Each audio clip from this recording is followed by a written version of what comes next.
से मिलता है, आपकी छोटी आंत से मिलता है। और बड़ी आंत में अगर वो चला गया, यात्रा उसकी पूरी हो गई और आपने टिकट नहीं लिया और आप चले गए, तो आप समझो कि गाड़ी में अगर टीटी नहीं पकड़ा, कोई बात नहीं, आपने 500 किलोमीटर की यात्रा पूरी कर ली, आपको टीटी नहीं पकड़ा हुआ, बहुत खुश हो। लेकिन जब आप एग्जिट करोगे ना रेलवे स्टेशन पे उतर के,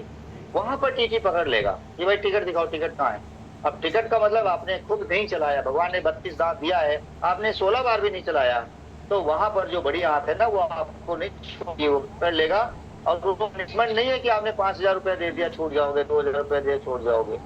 आपको वहां पर सजा भुगतना ही पड़ेगा, क्योंकि गट हेल्थ में जहर चला गया। अब वो बिना पचे नहीं निकल सकता है। तो वहां पे कंडीशन क्या होता है, फिर ब्लोटिंग होता है, हमें गैस का अफारा जैसे फील करते हैं। फ्लैटुलेंस को इंग्लिश में फ्लैटुलेंस बोलते हैं, हिंदी में ऐसे अफारा, अफारा कह लीजिए, जैसे पेट पर हाथ लगाओगे तो एकदम डमरू की तरह पेट लगेगा, पेट बढ़ा हुआ निकलेगा रहेगा, चाहे कोई बच्चा हो चाहे कोई जवान हो। अगर किसी को अपच की दिक्कत है, तो डिस्पेप्सिया किसी को हो गया है, किसी को अल्सरेटिव कोलाइटिस हो गया है, किसी को कॉन्स्टिपेशन हो गया है, किसी को गैस्ट्राइटिस, श्वसन तंत्र के जो रोग हैं, ये सिर्फ हमारे पुअर गट हेल्थ की वजह से होती है। तो पुअर गट हेल्थ को इंप्रूव करने के लिए हमें क्या करना चाहिए कि जिस तरीके से छीनी और हथौड़ी से हमारी माताएं बहनें पहले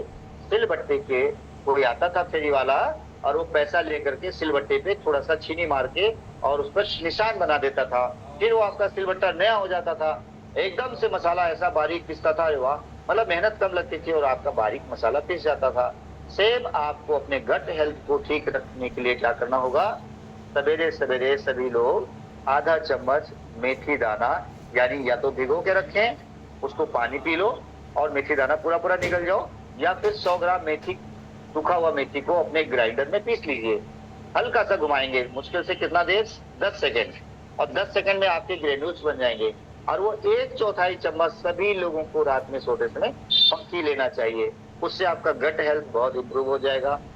खाने में फाइबर के रूप में आपने सैलेड जरूर लेना है, सैलेड लेने से आपके विलाइज एक्टिवेट होते हैं। हमारी जो म्यूकोसा होती है, यानी एक ऐसी लेयर होती है आंखों के अंदर मित्रों, कि वो हमेशा अगर लिजलीस ना हो, अगर लचीली ना हो, तो वहां पर क्या होता है, रूखा सूखा आ जाता है, मतलब हार्डनेस आने लगती है, वहां ड्राइनेस आने लगता है। तो उसी ड्राइनेस को हमारी कंपनी बहुत बेहतर क्वालिटी का एलोवेरा आपके सामने पेश करती है, जिसको आप लोग अलग अलग ट्रेनिंग में भी आप पार्टिसिपेट करते होंगे। तो एलोवेरा के तो बहुत सारे गुणगान हैं, लेकिन गट हेल्थ को, विलाइज को इंप्रूव करने के लिए एलोवेरा का बहुत बड़ा योगदान है। तो जैसे आप 60 ml और 100 ml पीते हैं, तो अगर आप थोड़ा सा पहले से मेथी लेकर के अपने गट हेल्थ को पहुंचा दिया, क्योंकि डायरेक्ट एलोवेरा जाने में थोड़ा टाइम लेता है, क्योंकि एलोवेरा ऑलरेडी चिकनाहट होती है इसके अंदर। तो ये चिकना अगर आपने 50 ml लिया, 60 ml लिया, तो छोटी आंत तक तो जाएगा, लेकिन आपकी गट हेल्थ तक नहीं पहुंचता है। गट हेल्थ तक ले जाने के लिए हम आप सभी लोगों से अपील करते हैं कि आप सब लोग अपने अपने सभी एसोसिएट को, अपने डिस्ट्रीब्यूटर को भी बताएं ये बात, कि आप लोग सभी लोग आधा चम्मच नहीं, आधा चम्मच गर्म ज्यादा हो जाएगा, 1/4 चम्मच, मतलब 1 चम्मच का चौथाई हिस्सा अगर रात में पक्की ले लें मेथी का दाना, और अगले दिन सुबह अगर आप एलोवेरा लेते हैं, तो हमारा जो मेथी दाना है, जो ग्रेन्यूल्स है,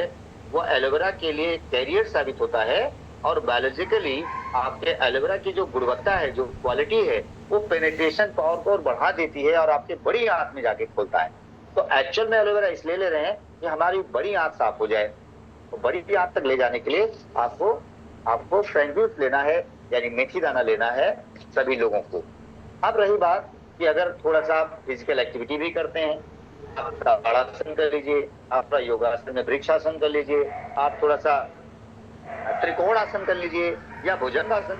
ये सब नाम आप लोग, सब लोग यहाँ पर वेल बीइंग बैठे हुए हैं, सब लोग, मुझे आशा है कि सब लोग योग करते होंगे। अभी 21 को योग दिवस भी मनाया गया है, तो इसमें आप गूगल देवता से बोलोगे, तुरंत अपनी पिक्चर भी दिखा देंगे। आप हार्डली 2 मिनट भी अगर योगासन कर लें, तो एक हमारे फिजिकल बॉडी के इंटरनल पार्ट में एक स्ट्रेस पैदा कीजिए। यानी एक स्ट्रेस तो बाहर का होता है जो हमारे ऊपर हावी हो जाता है, लेकिन अगर बड़ी आंत साफ नहीं होती है, तो बाहर वाली जो तनाव है वो हमारे मस्तिष्क पे हावी हो जाता है और हमें हाइपर टेंशन की तरफ ले जाता है, हमारे को कॉन्स्टिपेशन की तरफ ले जाता है, डिप्रेशन की तरफ ले जाता है। और सबसे अच्छी बात है, depression and constipation both are correlated to each other, यानी कब्ज और मानसिक रोग यानी अवसाद, ये दोनों एक दूसरे के पूरक हैं। और बड़ी अच्छी बात है कि हमारे इस कंपनी के सीईओ, इनकी पहले जो बुक्स आती थी, लक्ष्य जी मैं आपसे कोरिलेट कर रहा हूँ इस बात को, कि जो पहले गुड हेल्थ एक आती थी और जो फॉर्म आता था वो हमके पीछे एक बहुत एक मैसेज लिखा होता था